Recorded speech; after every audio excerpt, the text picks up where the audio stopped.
seorang penari yang merasuki tubuh saya. Alhamdulillahnya ketika saya dari Kota Tua kan naik kereta, kesurupan yang bener-bener narinya tuh baru bener-bener di rumah. Dirinya sendiri yang membuat kamu rumit. Kayak mengakui atau gimana nih, Kev? Ya enggak kan karena saya disudutkan.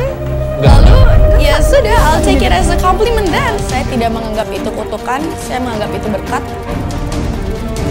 Saya akan diamkan saja.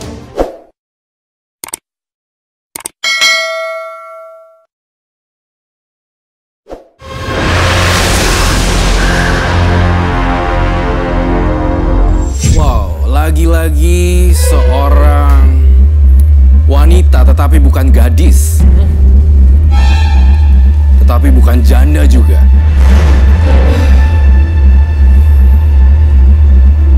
Saya ingin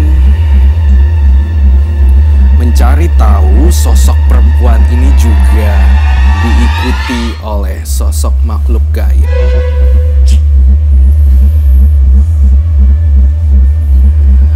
Saya memilih angka kelahiran tanggal 25. Keifa lahir di tanggal 25. Wanita cantik ini diduga mengalami kepribadian ganda, selalu dihantui arwah leluhurnya dan sering kesurupan. Konon ketika melihat cermin, sosoknya akan berubah menjadi hantu penari. Apakah ada karma baik yang akan menaungi hidup Keifa? Si Kei, perempuan yang lagi mencari jati diri. Itu yang saya lihat juga di sini. Dan di sini dia mempunyai satu kepribadian yang lain juga. Nanti akan saya bongkar. 25, 7, dan tahun 96 menghasilkan 777.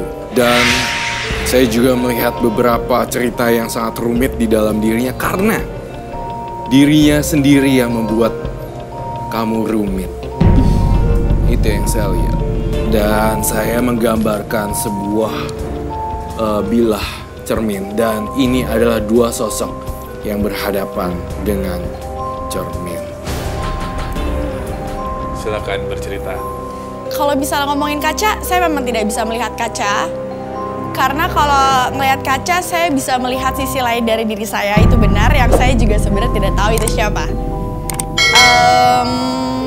Seringkali kesurupan karena melihat kaca. Pernah one day di Kota Tua selesai foto, saya ke kafe, ke sebuah kafe di Kota Tua yang kamar mandinya ternyata punya banyak kaca. Dan saya di situ sebenarnya sih nggak mau ngapa-ngapain, cuman BM aja. Banyak mau? Cuman banyak mau aja, tiba-tiba duduk, ngaca, ngambil handphone, terus tiba-tiba nari, and ended up saya diikutin sama yang ternyata saya tahu itu adalah seorang penari yang merasuki tubuh saya. Alhamdulillahnya ketika saya dari Kota Tua kan naik kereta, kesurupan yang bener-bener narinya tuh baru bener-bener di rumah. Jadi untungnya nggak di kereta nari-narinya. Oke. Gitu sih.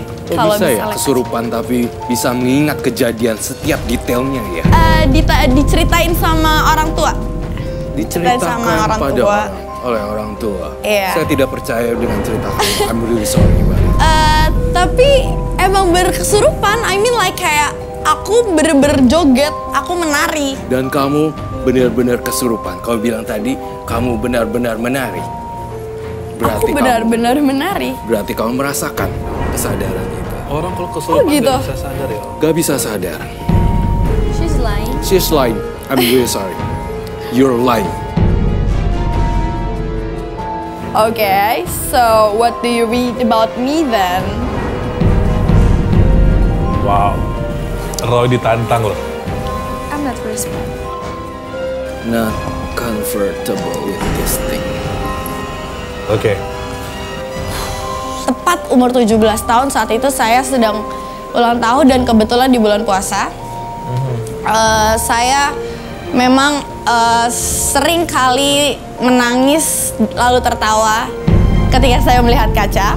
Dan saya punya satu spot tempat saya menangis di dekat sebelah tempat tidur. Ketika saya 17 tahun itu saya sholat Lailatul Qadar, dan ketika saya Assalamualaikum,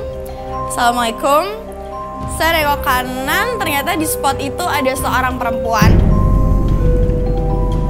menangis darah Ya. lalu tertawa. Tim boleh kaca. Ini Roy. Oke, thank you. Ini adalah kaca. Dan ketika kamu tidak berbohong, tunjukkanlah kesurupannya sekarang. Loh, itu kan pas di kota tua, nggak Dan- setiap kaca dong, Roy. You say that mirror, right?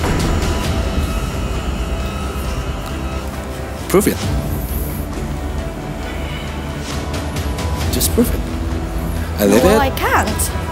Just prove it. If you can, you just out. I'm sorry. Oke, I'm out. Then,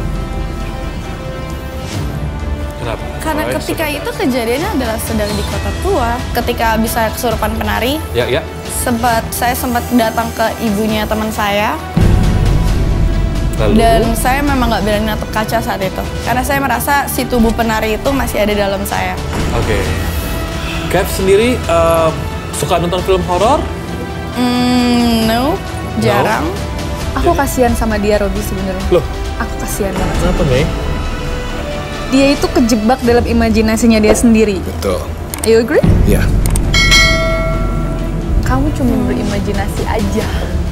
Dan itu kamu lebih-lebihkan. Aku kasihan sama kamu. Jadi semuanya hanya imajinasi. Aku rasa gitu. Aku lihat gitu. Terima kasih. Jadi kayak mengakui atau gimana nih Kev? Ya enggak kan, karena saya disudutkan. Enggak. Lalu ya sudah, I'll take it as a compliment then. Oke. Nggak ada yang menyudutkan kamu. Nggak ada yang mensangsikan cerita kamu. Yang kamu pengen sekarang cari jalan keluar itu apa? Enggak sih, sebenarnya cuma pengen tahu what's in me. Apa yang ada dalam diri saya. Emang mungkin benarkah apa kata ibu saya, memang saya ada yang mengikuti. Kak Robi tanya sama Roy dan juga Mei. Ada yang ngikutin nggak nih Kev nih? Coba ceritakan. Pertama kali yang saya lihat kamu adalah pribadinya yang berbeda. Selalu berubah setiap menitnya dan selalu berubah setiap waktunya. Kepribadian yang double dulu yang saya lihat. Kemudian sosok imajinasi yang menjadi nyata. Saya tantang untuk melihat cermin tetapi dia tidak bisa membuktikannya. Itu artinya dia membuktikan satu hal. Dia mengarang dan berimajinasi dan double personality. Saya lihat banyak sisi yang saya lihat di sini. Kamu sebagai sosok perempuan yang bisa dikatakan cantik, tetapi punya hayalan yang parah. Seringkali aku ngelihat dia malah mancing untuk datang. Makhluk itu untuk datang ke dia. Tapi kamu percaya apa enggak, mereka kayak males juga ke kehidupan ini. Karena banyak drama sih sebenarnya. Hidupnya banyak drama. Drama queen. Drama apa?